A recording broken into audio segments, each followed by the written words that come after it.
જય શ્રી કૃષ્ણ. સ્વાગત છે તમારું છાયાની વાનગીઓમાં.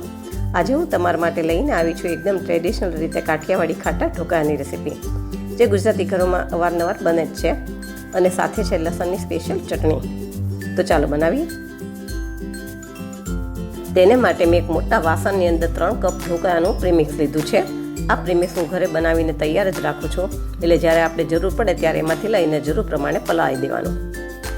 હવે ઢોકળા પલાળવા માટે મેં 2 કપ છાશ લીધી છે.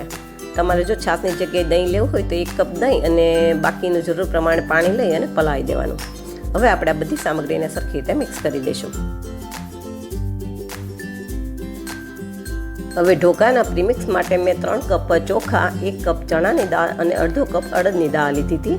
એને સરખી રીતે ધોઈ સૂકવી બરાબર સુકાઈ જાય પછી મેં ઘંટીમાં એને દળી લીધી હતી.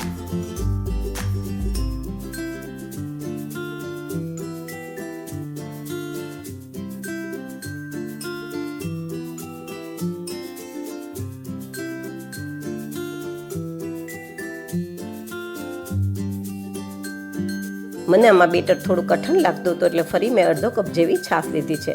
કેમ કે જો બેટર થોડું ઢીલું હશે તો લોટ સરસ ફૂલશે અને આથો પણ સરસ આવશે.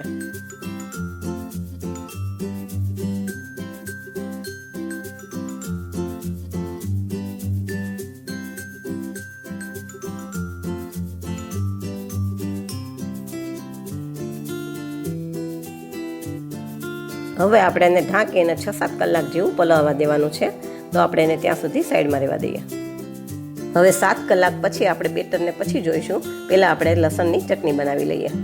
હવે એક મિક્સર જારની અંદર 20-25 જેવી લસણની કળી લીધી છે, 1 ઇંચ જેટલો આદુનો કટકો લીધો છે અને 2 લીલા મરચાંના કટકા લીધા છે.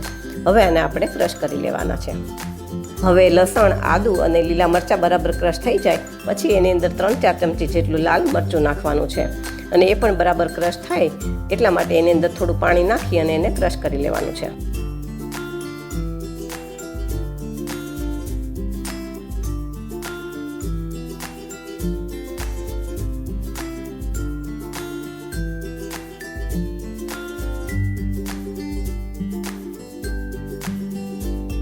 હવે આપણું લસણ અને મરચું બરાબર ક્રશ થઈ ગયું છે, તો આપણે ચટણીનો વઘાર કરી લઈએ.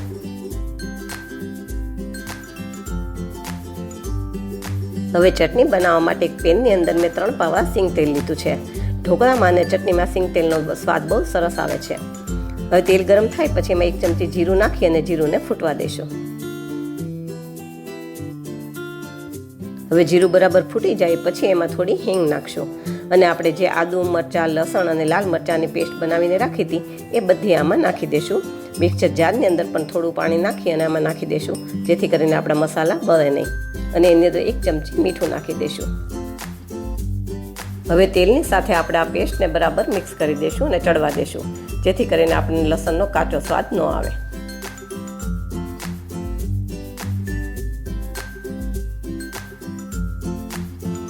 હવે 2-3 મિનિટ પછી આપણી લસણની ચટણી સરસ તૈયાર થઈ ગઈ છે, અને તમે વિડીયોમાં જોઈ શકો છો આમાંથી તેલ પણ સરસ છૂટું પડી ગયું છે અને એકદમ લાલ ચટાક તૈયાર થઈ ગઈ છે. તો આપણે ગેસ બંધ કરી દઈશું.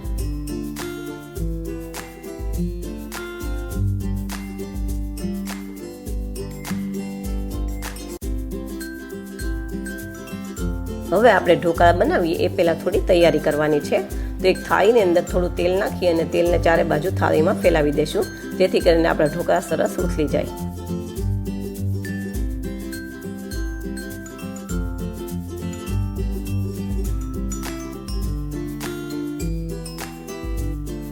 હવે મેં અહીંયા મારી કોટનની ઓઢણીને પાથરી દીધી છે.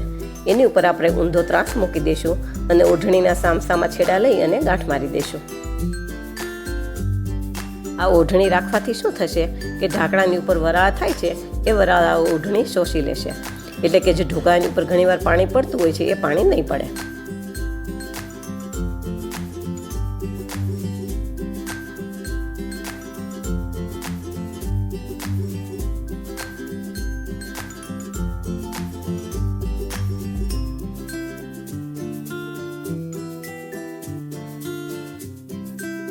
હવે 8 કલાક પછી બેટરને આપણે ખોલીને જોઈએ તો આપણું બેટર સરસ ફૂલી ગયું છે, અને ચમચામાં લઈને જોઈએ તો જાળી પણ સરસ પડી ગઈ છે અને આથો પણ સરસ આવી ગયો છે.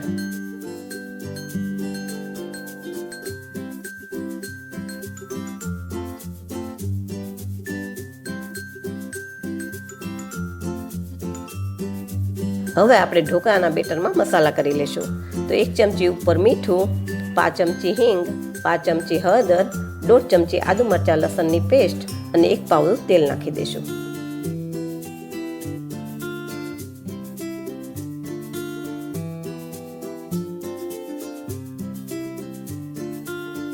હવે આપણે આ બધા મસાલાને બેટર સાથે સરખી રીતે મિક્સ કરી દઈશું.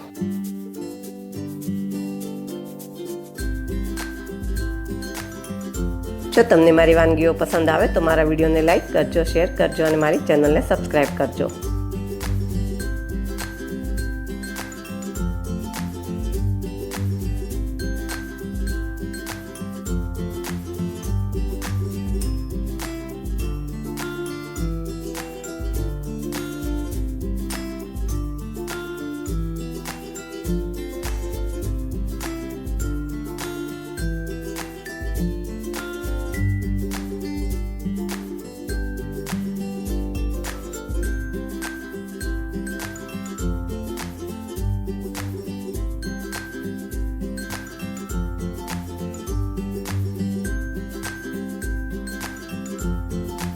હવે આમાં હું 4-5 ચમચા જેટલું એક થાળીમાં સમાય એટલું બેટર લઉં છું અને આમાં આપણે એક થાળીનું જ બેટર લેવાનું છે.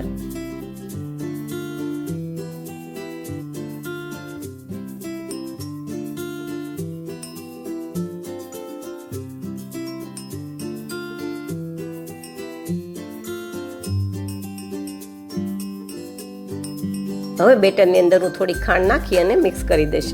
આગળ હું ખાંડ નાખતા ભૂલી ગઈ હતી એટલા માટે.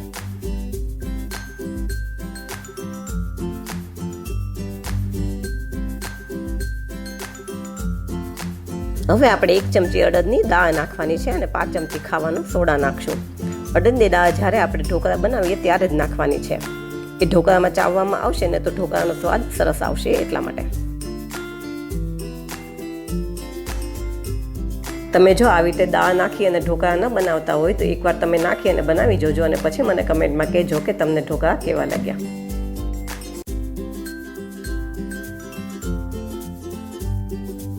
હવે આપણે આ બેટરને થાળીમાં ચારે બાજુ સરખી રીતે પાથરી દઈશું.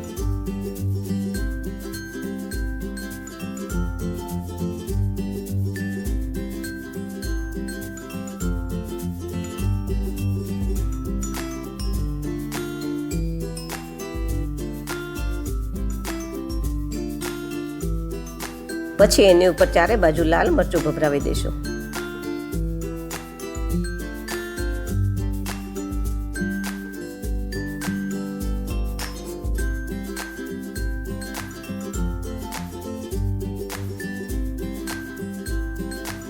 હવે એક મોટા વાસણની અંદર મેં પાણી ગરમ કરવા મૂકી દીધું છે અને થાળીમાં પાણી ન ચડે એટલા માટે નીચે કાંઠો અને ઉપર સ્ટેન્ડ રાખી દીધું છે.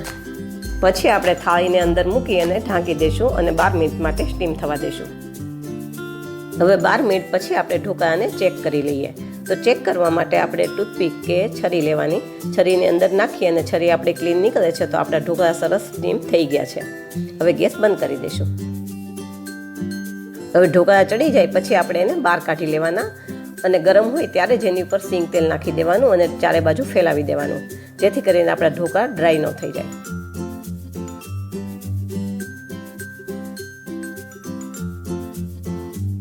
હવે આપણે ઢોકળામાં આડા અને ઊભા એમ ચોરસ કાપા કરી લેશું.